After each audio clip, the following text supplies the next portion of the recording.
So here are our goals for today. We're going to talk about momentum. What does this mean to us? Because it may mean something different to each of us. And I'm also going to have you do a personalized case study, and I have a handout on that I'm going to hand out in just a few minutes. I don't know about you, but if I get handouts, I like to go ahead and start looking, and so I'm not listening, so I'm going to wait to give you that and have you engage in that exercise a little bit. And then we're also going to identify a positivity partner, someone that you can work with, and this is part of the whole idea of keeping momentum going. We're going to talk about barriers to staying on track. Anybody ever felt like they, really were getting along really well with a program or a project, and then suddenly you just sort of gave out, right? Well, that's human. That's human nature, but we're going to talk about what those barriers are, and more importantly, we're going to talk about the strategies that we can utilize to help overcome those barriers or help overcome those challenges. We're also going to talk about goal setting, which I'm sure everybody in here knows how to do, but I think it's important to revisit that and to make it more specific to something that maybe you're experiencing right now, and maybe have a little bit of reflection. Growing up, if I didn't know what a word meant, and I went and asked my mother, what does that mean? She'd say, go look it up, Rhonda. So I looked up the word momentum for all of you, okay? And you've got the definition up there, but I want to hear from you. When you hear the word momentum, what comes to your mind? What do you think of? Energy. Yeah. Energy. Yes. Okay. I try to think of it positive too. It doesn't have to be positive, but when I hear momentum, I tend to think of it in a positive way. Yeah. Moving in a positive direction. Yeah. You're making progress, right? Something that's picking up at AFC. Okay, all right, kind of like that air, when you're on a plane and you're taxi, and when it finally lifts off. Do you all like that? When it finally lifts off and we're finally in the air and I'm on my way, right? Okay, anything else? I think of momentum coming from groups, not individuals. Okay, all right, so you really do see it being more of a group effort. We're going to talk about that a little bit too. Okay. Anything else? It could be funds or resources. If you've got momentum, it's easier to attract funds or resources. Oh, people are attracted to that positive energy, aren't they? So when they see that you're doing things and you're accomplishing things and then you're excited about things, they want to be behind that, right? Okay, good. Thank you, Tracy. Anybody else? Well, this is what we're going to talk about for the next hour or so. We're going to talk about how we keep that feeling going. And like I mentioned before, it's normal to kind of get stalled, to start to feel overwhelmed, to maybe feel bored, those sorts of things. Or to just, have you ever been working on a project and you just wanted to walk away from it? Or am I the only one? Okay, thank you, Spring. I appreciate that. Okay, all right. Validation. All right, so that would be normal, but we've got to figure out how to see it through to the end, right? Because I would imagine that for most of you, your jobs are fairly project driven. Would that be a safe thing to say? And that a true project is really a good project when it's completed and completed well. Is that a fair statement? Okay, all right. So let's talk about those projects. I actually looked this up. There's a Project Management Institute, and they had a very formalized way of talking about the 5 phases of the projects that we all engage in. But what I wanted to do was talk about it more from, I think, a more everyday layperson sort of level. And what's interesting to think about here is the fact that through each of these phases, we all engage in different ways. And some of us may engage at a different level and feel a different level of momentum at these different phases. But let's talk about these different phases. The first one, of course, is the conceptualization. This is where the creative people come together and they have an idea. Do you know any of those folks? Some of you are probably sitting right here in the audience, right? But they've got this great idea, and so they're thinking about it, they're conceptualizing it, and then they start to think about possibly how to put it into action. But that's when you kind of get down to the next level of a project, phase of a project, is you start to really define it, make it a little bit more clear. Think about the sorts of resources that you need. Think about the sorts of time that you need. Think about the sort of human power that you might even need to get it done. And who else do we have to include in this project? Who else needs to be a part of it so it can be successful? But that's kind of the planning stage and the definition stage. Some people really start to like to get into those details, okay? The third is when it's like, okay, we've got everything together. We've identified the people who need to be on this team. We've identified the resources. We have the grant funded. Many of you work with grants in here. Quite a few of you from what I understand, right? Okay. So now we're ready to go. We're ready to go ahead and launch it and get it started, okay? Sometimes that start phase can take a while. At least that's been my experience. How about you? You know, and for some people, if they have to wait too long for that true start to happen, what happens to them? They lose interest. They lose focus. Something else might kind of come their way, right? And they're like, ooh, this looks more interesting. Especially if they're the type of person who's more into the conceptualization, who's more into that, let me create something, but not really deal with the details sort of thing. So then you get it started, you get it going, and then along the way, projects that I think are really successful, you check in about those. You see, okay, how are things coming together? Are we meeting our deadlines? Are people performing like they should? Are the individual efforts coming together for the good of the group? So that kind of goes back to what you said a moment ago, Noah, about the whole group, you know, having momentum. And, you know, are people doing what they're supposed to be doing? Have you ever worked on a project where someone hasn't done what you thought they were supposed to do?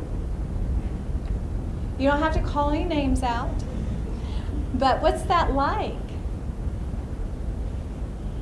Frustrating. Frustrating? Stressful. Stressful? Yeah, stressful, because you don't necessarily have a lot of control over that other person unless you're their boss. And even then you kind of wonder about that. I think the worst is when people say they're going to do something that they don't do. Yes. Yeah, when they make that commitment and then they don't follow through on the commitment, right? Okay, all right. I know for those of us in Extension, a lot of our partners are people out in the community. Mhm. So they're, people are tasked with different jobs or different parts of the project, but if they don't follow through, this is your partner, but yet it's a client we're serving, it's a partner. Mhm. Makes it a little bit challenging. It can, and it really can. And it can be irritating, frustrating, confusing, all those things. Well, there's that fourth phase, and then there's the fifth phase that we all hope we get to when we start a project, especially if it's part of our performance evaluation, and if it's something that's funded, is its completion. And when it is truly completed, that's when we take a look, evaluate, maybe for those of you who are agents, you write up your success story about it, those sorts of things, but we look and we're like, okay, this is what happened, this is what occurred. Now, some people really like that close and completion phase. They like to close it out. They like to see what worked well, what they would do differently next time. Other folks are like, finally it's done, let me move on to the next thing. But really think about this and think about these phases of a project and which one immediately, when you look at those, which one kind of speaks to you. I just want you to think about that. Because it's important to recognize this. If you're going to talk about momentum and if you're going to talk about keeping your focus, you got to know yourself. And part of knowing yourself is knowing your strengths. And is it doing projects is a big part of what you do. And I think it is for most people who are in this kind of work. Then knowing where you excel and where you're going to perk up and be in a project is important, and knowing where you might start to wane a little bit and not be quite as productive, that's going to be where you start to put some of these strategies that I talk about with you this afternoon into play. Any thoughts about this? Okay. I think it's cool. I don't usually think of things in all these phases. It's like you just get started and you get everything you got until it's over. You know, it's helpful to think about who's in the room and who's going to bring energy each phase. And a truly successful project has people that excel at every different one of these phases. Because we've all got our strengths, we've all got our talents, we've all got our limitations. I've met a lot of people in my life. I've never met anyone who's able to get through from end to end to a project and be like excited the entire time. Or, I mean, truly. So they've got different strengths at different places. So with that said, this is where I need some help because I have this. We're going to talk about your own personal case study. I'm the type of person where when I present, I like for people to be able to leave with something. You know, I mean, we read things all day long, we listen to people all day long, but because you're here and you're spending your time with me, and I think most of you came to this to get something out of it, I want you to be able to walk away with something very tangible. So that's why I'm going to have you engage a little bit of writing here for a few minutes in terms of your own personal case study. I did think, should I make up one? But I'm like, no. I'm going to have them do their own because they know themselves better. So what I want you to do, and I'm going to kind of put some time limits around each of these questions, so just do one before we talk about the next one, is I want you to think of either preferably a current project that you have, or maybe a recent one. Maybe you're not working on one right now, maybe you're in between projects. But think about one that has been very exciting for you, either currently or recently, and just write a little bit about it. This is going to be yours to keep, so you write your own keywords, but an exciting project that you've worked on recently, or that you're currently working on. Because what I want you to do next is, where are you with it? We just talked about these 5 phases of a project. Which phase are you in with this one that really has excited you? Are you conceptualizing it? Are you in the part where you're trying to define resources, identify the key players in it? Are you at the point where it's ready to get started? You're ready to launch it? Is it getting close to being finished so that you need to kind of check in and make sure things have been done, things have been taken care of, deadlines have been met, the right things have been written up? Or is it over? And is it time for you to review it and evaluate it, think about what went well and think about what didn't went well? That's where we are, and then we'll move on to the other questions. I love overachievers.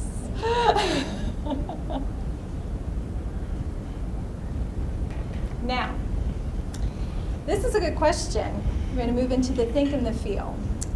Just for those of you who don't know me, and I think that's a lot of you in the room, my background is as a counselor. And I've spent a good part of my career, and a lot of my jobs have involved the counseling skills that I've learned both in my master's and my doctoral program.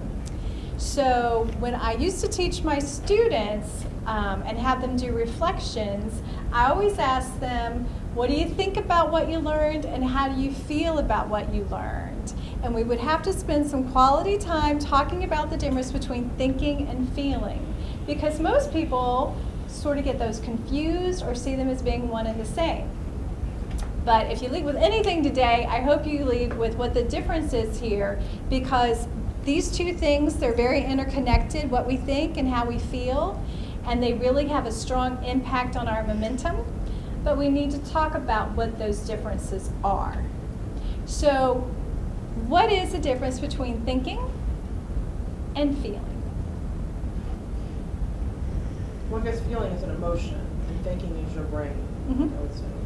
Thinking is cognitive. What are those thoughts that you have about it? What are those thoughts that move through your head when you think about something, right? Okay? I really enjoy what I'm doing. I really wish this coworker would retire. Good. Y'all laughed. Good. You have those thoughts. But then you have feelings about it. Feelings of, I wish this coworker would retire because I can tell how tired he is, and I know his wife would like for him to be home. And I feel kind of sad for him that he's not quite socially connected anymore, and he needs to be more engaged, in that way. So, but those sorts of things. The feeling is more of what does it bring out in you? Because when we're talking about feelings, feelings are feeling happy, feeling energetic, or feeling stressed, feeling overwhelmed, feeling underwhelmed. And all of this is very interconnected. So what are the thoughts that you have about this project? And then how do you feel about it? What are you thinking about it? And then what are you feeling emotionally about it? And we're going to get back to those thoughts and feelings in just a moment, okay? All right, this is where we're going to get more interactive. So what I want you to do is I want you to stand up, and I want you to go meet someone new with this caveat. This is going to be your positivity partner for the rest of this presentation, and we're going to talk about what that means. But I want you to find someone who you think you could talk with over the next few weeks, check in with, someone that you could maybe have you hold a little accountable and vice versa. Becky's like, what? This is going to be really hard for the introverts in the room, Noah, so I'm really sorry, okay? But it'll be a growth experience. But I'm going to give you about 3 minutes to stand up, go meet somebody, and if you're near someone with whom you feel comfortable, that's okay too, but do talk to someone and identify them as your positivity partner, and then we're going to talk about what positive partner means, okay? You're going to be able to talk to your positivity partner a little bit more at different intervals through the rest of this presentation. But this is what a positivity partner does. And honestly, I came up with that term. I'll also be honest, my husband laughed at me. He's like, positivity partner? I'm like, yeah. Maybe you and I need to talk about what that means.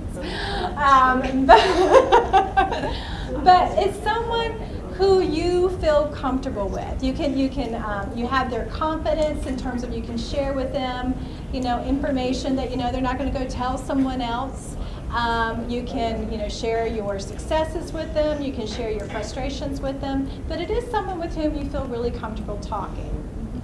The other thing, too, is that they're there to offer support, but it is a give and take relationship, meaning that you're also there to offer them support as well. So that's what really helps in this partnership, is that both of you know you can kind of touch base with each other, you can talk with each other, you can use each other as a sounding board, a thought partner. Sometimes it's really important for us to get outside of our heads. Have you ever found that experience where you're dwelling on something and you're thinking about something, but when you go and you talk to someone about it, it's like, oh, wait a minute, this makes sense, or they give a different perspective. So that's really helpful too. So this is what a positive partner is going to be, and this is how we're going to utilize each other through different intervals, like I said before, throughout the rest of this presentation. All right, so with that said, yes? Okay, so I'm just trying to follow. This is just, we're having a positivity partner today in Yes. this room. Mm-hmm. Are you saying that we need to find a positivity partner at work, in the project? I would definitely advocate for that. Thank you for asking that, Becky. You could either keep this person in regards to the current project that you have and check in with them, have them help you remain accountable, responsible, set deadlines, that sort of thing. Or you could find someone else. I'm going to leave this up to you because you know each other much better than I know you in terms of your group. I know some people, they haven't worked together in a while, but it's nice for them to reconnect. Other people may have things in common where they know they can be helpful to each other along the way.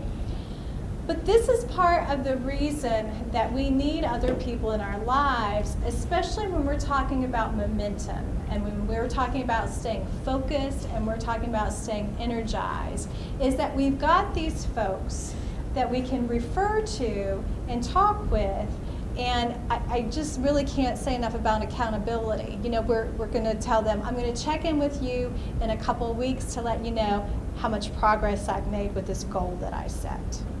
So I'm going to leave that up to you individually. I do want to recommend that with the person who you've identified today, you do some sort of follow-up with them, because I'm going to have you set some goals by the end of this session. Okay? All right. Okay. All right. So let's talk about the barriers to momentum. Overwhelmed. Sometimes we just simply have too much work to do. And one thing that I've seen, I've been working for Extension since December, and one thing that I've seen is that people who work in Extension are dedicated, hardworking people who don't understand what the word no means. Okay? And I mean that as a compliment, except it can sometimes become overwhelming for them in terms of all the commitments that they've made, all the things that they've agreed to do. And what happens to you when you start to feel overwhelmed? Stressed out. Stressed out? Lose energy. Lose energy? Focus. Lose focus? Don't do the work. Don't do the work. Oh, did I say it out loud? Don't take care of yourself. Don't take care of yourself. Yeah. And if you're not taking care of yourself, then you're not going to be able to get things done, right? And then if you have other people who are dependent on you, you're not going to be able to take care of them. You know, most people do have someone dependent on them, whether it is a partner or a spouse or a child or an aging parent or even a neighbor. I mean, we all have all those responsibilities. So that's one barrier, is that we've taken on too much and we become overwhelmed. Another barrier is unclear goals. Have you ever worked with someone and you're not sure what the goals are here or what it is you're supposed to be doing with this project or with what you've been given to be, to do? And what's that like when things are unclear? Frustrating. So we're going to have a different workshop on assertiveness, okay? Because I can teach you all how to be assertive. But that can be very, very, very, very frustrating. And then if it's unclear for one person, it may be unclear for another. And then if you're trying to work like across different disciplines, or you've got people that are out in the county and people in the extension office, and things are unclear, it can just cause a lot of confusion. It can waste a lot of time, it can waste some energy, and it can get very, very frustrating. Poor communication among colleagues. Sorry, that got cut off. But have you ever experienced poor communication with folks? Yeah. And that can be for a number of reasons. They may have other things happening in their life. They may have too much on their plate. Some people are much better communicators than others. Some people are more direct. Some people communicate in writing. They lay it out. Other people are like, well, maybe we can kind of sort of do this possibly. Right? You're like, do what? I don't understand. Make it clear. So some people communicate well and some people don't. So that can definitely be a barrier.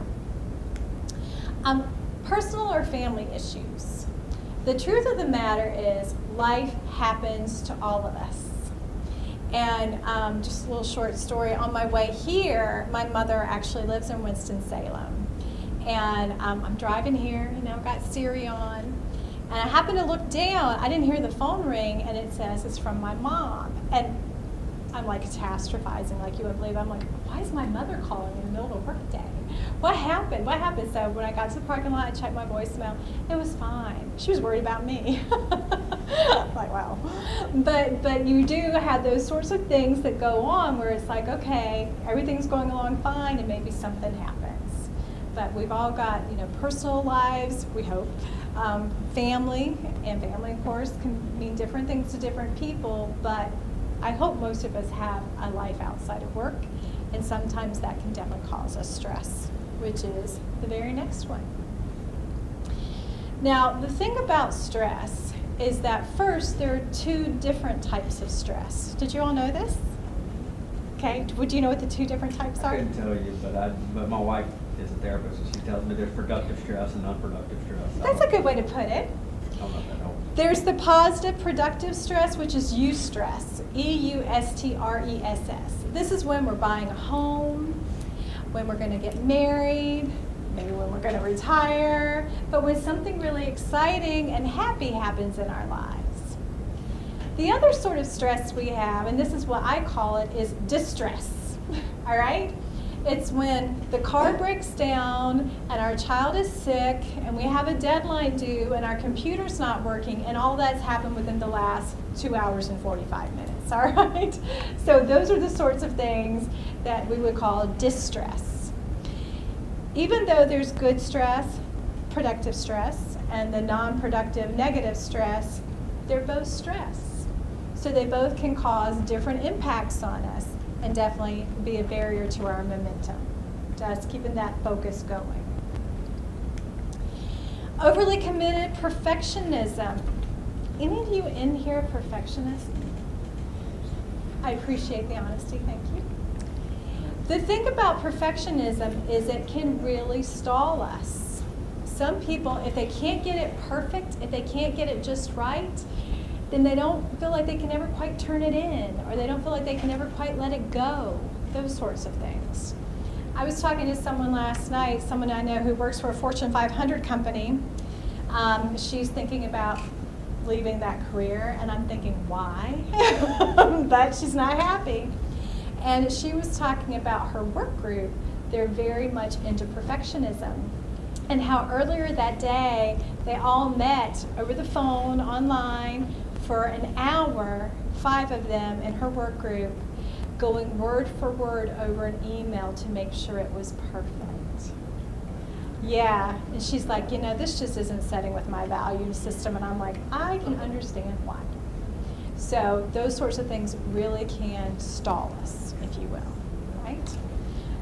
It's good to want to do things well, but sometimes we can be our own worst enemy.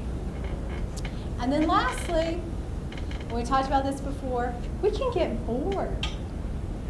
We can get very bored with what we're doing. We can be like, you know, I just don't know if I have the interest anymore. I've been putting so much into this and putting so much into this. I don't know if other people are feeling as committed as I am, or I'm not in that phase of the project that really speaks to me. So all of that can really, you know, damage our momentum, if you will. Out of curiosity, are there any that you would add to this list? Any sort of barriers that you see to momentum? Yes, Noah? I don't know where it would go, but poor communication among colleagues might be it, but colleagues I see as peers versus supervisors. Mm-hmm. I guess I think of it as glass ceiling to some degree, where you can think about keeping a project going or growing it, Mm-hmm. but administratively, there's no sanction. Okay, for it. okay, So that kills the project. okay. And see, a good leader can sense when momentum is happening among their work group, among their employees, and what they do is they celebrate that success, but then they continue to offer them new challenges that, you know, reset the goals and maybe reset the bar, if you will, but in a good way. And, you know, some leaders don't necessarily always do that and see it that way, but a good leader will try to harness that and keep that good energy moving in a positive direction. So, a glass ceiling. I'd say lack of resources, whether funds or people or the right type of resources. Right. You can't do it if you don't have it. I know. Sometimes, so. And I know as a university, we've all been through these times where they've like, do more with less. You know, it's okay if you are a county extension director for 2 counties and you're also working as an agent. I don't know about that, so. I know one that has been a barrier for a project I'm involved in is a lot of hoops that you have to jump through. Mhm. Bureaucracy. Bureaucracy. Yeah, and so that's one of those external ones, right? An external barrier. Yeah, I was gonna say political will, yeah. Mhm. The climate of politics and how it affects government, especially. And that can change pretty quickly too, can it? Yeah. So, And I think those of us who do work in government, whether it's local or state, bureaucracy seems to be a necessary part of its existence, and it can be very frustrating. Yes? I don't know where we're fitting either, but sort of like, I didn't have buy-in or commitment at the beginning Okay. of a project or something that you're going on, so it sort of just fizzles and dies. Mhm. And then you're wondering why, but nobody's communicating it to you as to why they're not as committed as they once were. And maybe the support truly wasn't there from the beginning. Yeah. Or even the belief that this is something that really needs to happen. Okay. All right, good. Okay. Well, let's talk about how to possibly overcome some of these and have some strategies for staying on course. First, and I think this is one of the most important, is, the language that we use, we really have to look at. Sometimes we feel like we have failed, and I would want to reframe that for you and say maybe you had a lapse. Maybe, something happened between the beginning of the project and the end of the project, and you didn't quite get there the way you wanted to, but there's something to be learned from that. So don't think of it as a failure. Think of it as something where, what can I learn from this? How can I use this in the future in terms of the next time I approach a project or the next time I find myself in a similar situation? Bless you. So really think about that and try to learn and grow from the experiences that you have. I have once told a group of students that I was working with, I'm like, if someone's learned from my mistakes, then my mistakes were worth making. But truly, failure is something that's more in our head if you want to know the truth. And looking at it and reframing it as, this was maybe a lapse, and how can I think about this differently? What can I learn from it is what's going to be important. The next thing is positive attitude. This is what I want you to do. Everybody in here have a phone? Do all of you have a phone with pictures on it? I want you to turn to your positivity partner, and I want you to choose a picture on your phone, and I want you to take a minute to share with your positivity partner thoughts that you have about that picture, okay? Whenever you feel comfortable sharing. And each of you has to share with each other, so I'm going to give you a couple minutes. Okay, I want to make sure I don't run out of time. I just realized I'm supposed to end at 2:15. I ask you to do this exercise because, number one, I want to get back to that whole thought and feeling idea. And I want you to see the type of control that you have over your thoughts and your feelings. Most of you appeared to show a picture where you were smiling and you were laughing. And I want you to think about, how do you feel right now after sharing that picture? You feel good, don't you? Right? Did you necessarily feel this morning the way you're feeling right now? You did? Okay. Okay, hopefully. Well, you're married to a therapist. I would hope so. Okay. But do you see how you can have some control over your attitude?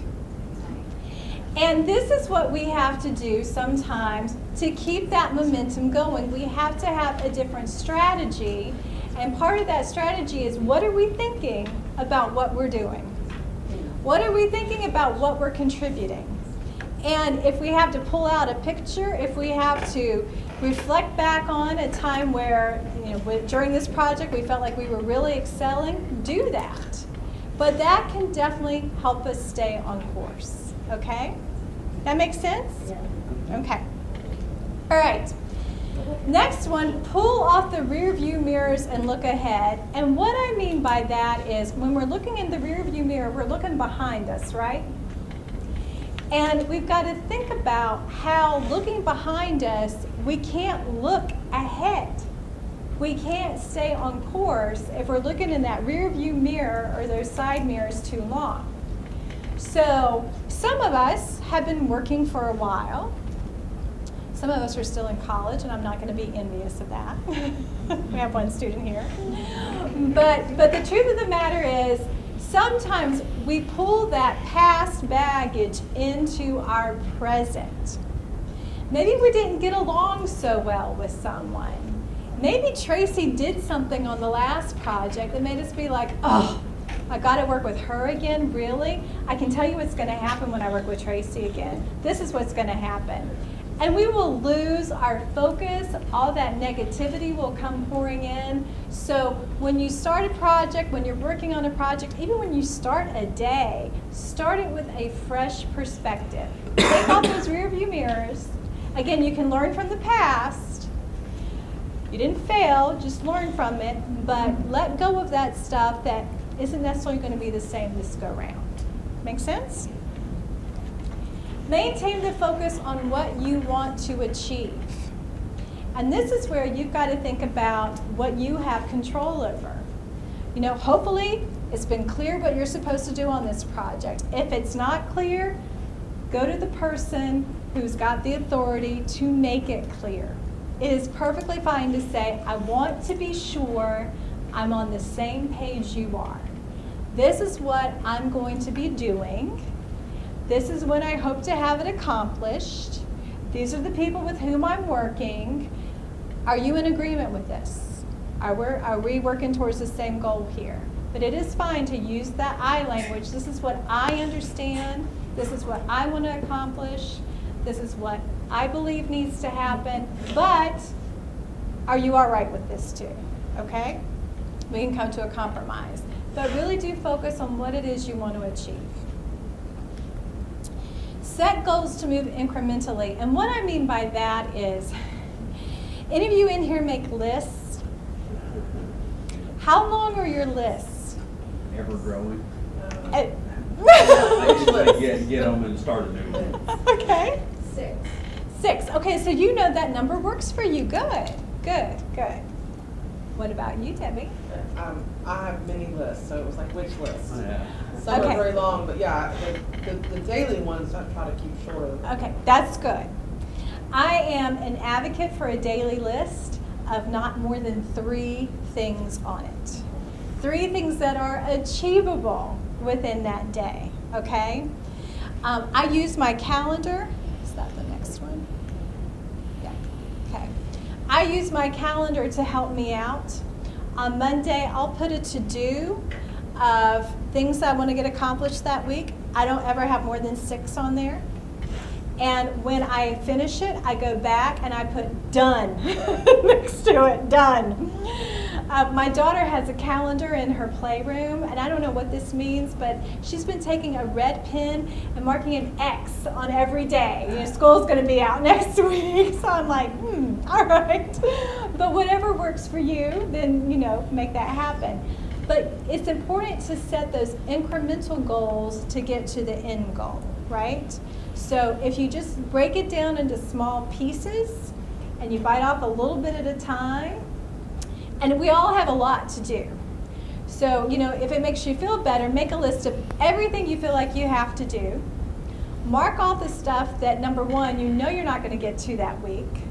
See what you can delegate. You know, can somebody else take care of this? Can someone else take care of that? But just focus on that handful of things that you really want to get accomplished that week. And use your calendar. And I think that some people are very kind and very generous, and they leave their calendar wide open. But what I have learned is if I've got a program coming up on how to keep the momentum going, and I've never done a program like this before, I'm going to block off a couple of days to make sure that I've got time to focus on that. Because invariably somebody's going to call or an email is going to happen, but I've got that time blocked off. So if people want to come in and schedule a meeting with me, they know those 2 days aren't going to work, right?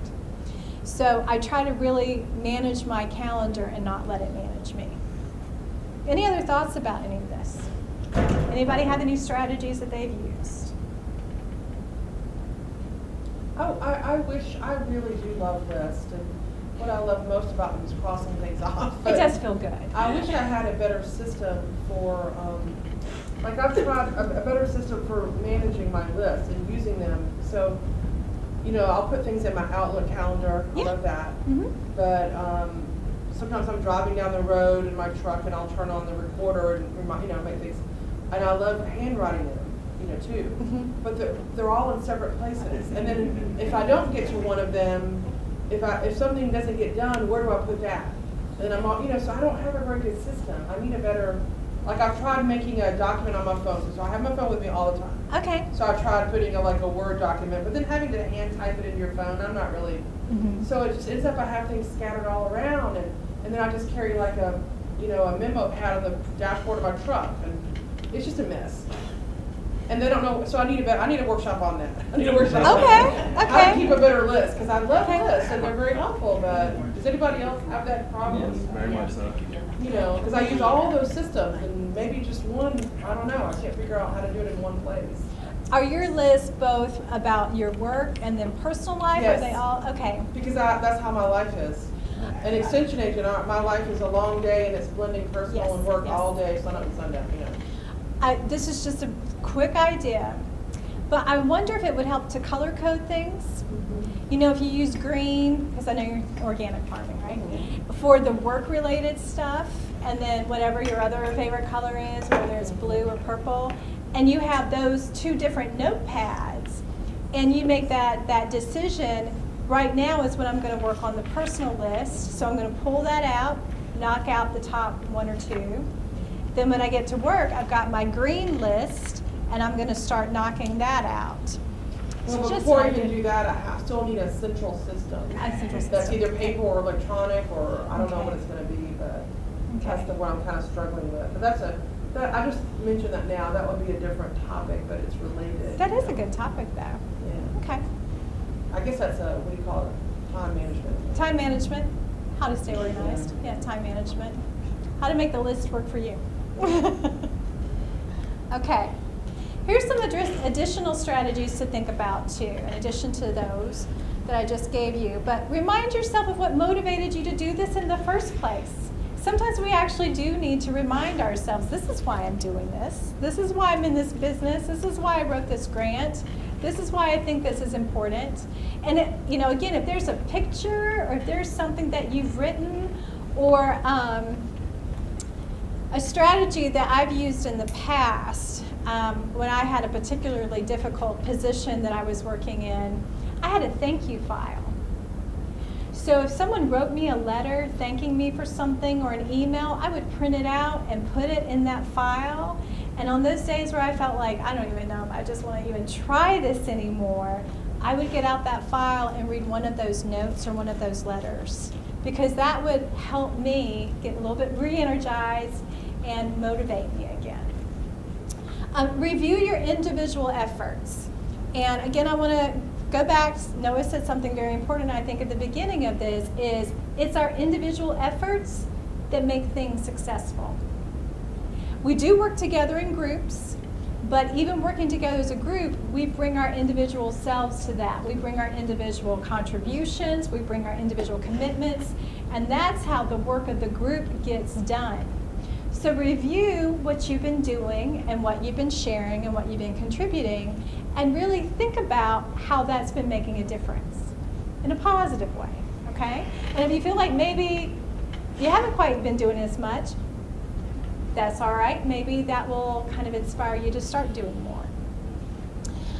The reset button. You can look at this in a couple different ways. Reset could be, maybe I need to take off that rear view mirror. Maybe I need to refocus my efforts for a few minutes and take care of some of those personal things on the purple list, and not the other things on the green list, so to speak. But I just need to kind of hit reset and think about this from a different perspective, have a different approach to this, or just back away from it for a few minutes and then come back to it.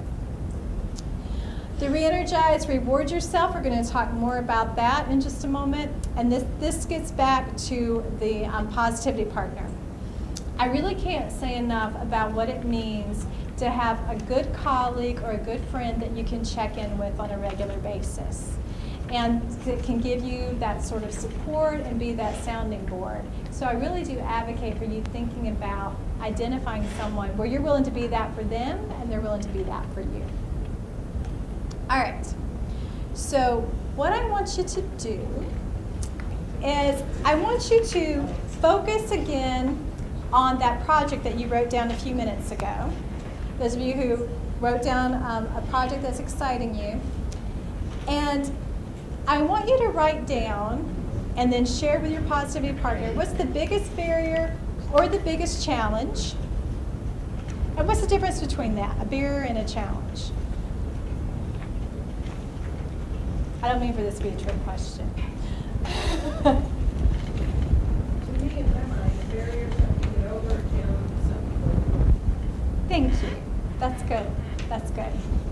You know, the hoops that we have to jump through with bureaucracy can be a barrier to getting it done, but we just got to get it done, right?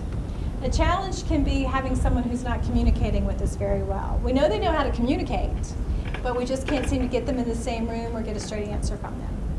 So think about the biggest barrier and the biggest challenge that you have right now with that project that you wrote down and share that with your positivity partner. I'm going to give you a couple minutes to do that.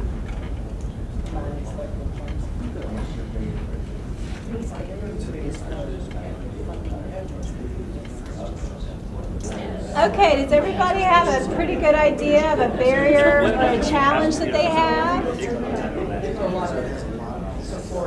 And the other thing I want you to think about too is this more of an internal sort of barrier or a challenge or an external one? Because we're going to talk for a moment about goals. How many of you have heard about SMART goals? Yes, quite a few of you, right? And you have on your personal case study there, SMART goal. I want to point out that I lifted this off of Google and they got this first one wrong. That should be specific, right? Right.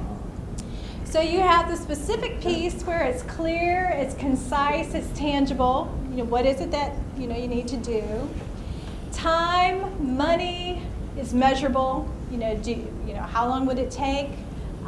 What sort of resources do you need? Is it achievable? And if so, how long is it going to take to make that achievable? And then relevant. Is this one SMART goal relevant to your overall goal? How would this one SMART goal fit in to your overall goal for the project on which you're working? And then time bound. The best thing about a goal is to make sure that it gets done, right? So you really want to put some time on there and some realistic time. Is it going to take a couple days? Is it going to take a couple months? Is it going to take longer than that?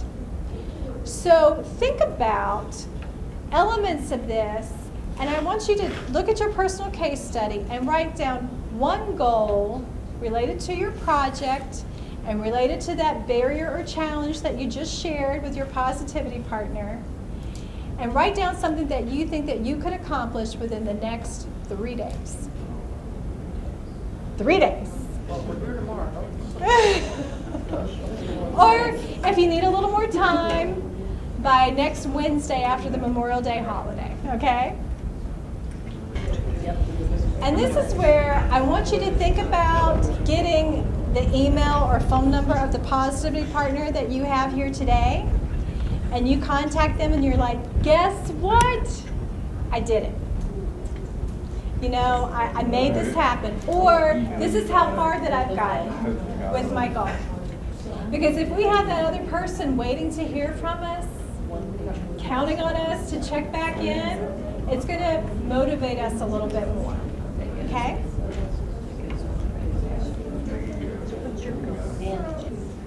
I know I've only got about 5 minutes left, and I've got a couple of slides, so I want to make sure I get through these. And again, I want to reiterate this whole idea of positive thinking. And a lot of what we think impacts how we feel, and how we feel impacts our energy. It impacts how we behave. So really take some time when you get back to your office and you get back to work, and look at the thoughts that you're having about the project or the projects. You probably have more than one going on that you're undertaking. And your internal dialogue, does it go something like, I never, I can't, this won't? You hear the negativity there?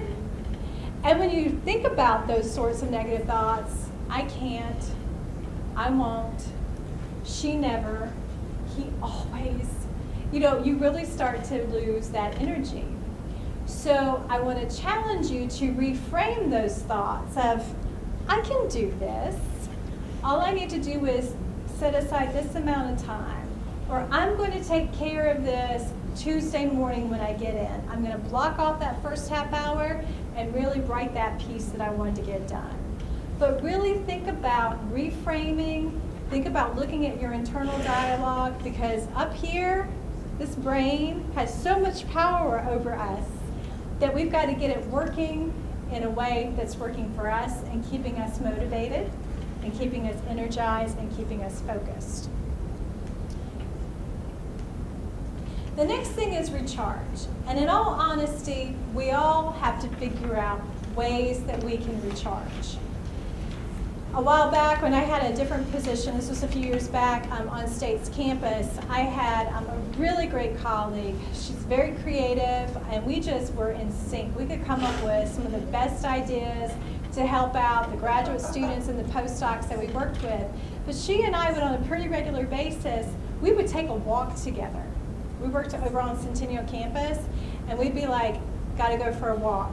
And we would talk and walk at the same time. We would come up with ideas then, but that's how we recharged. That's how we recharged.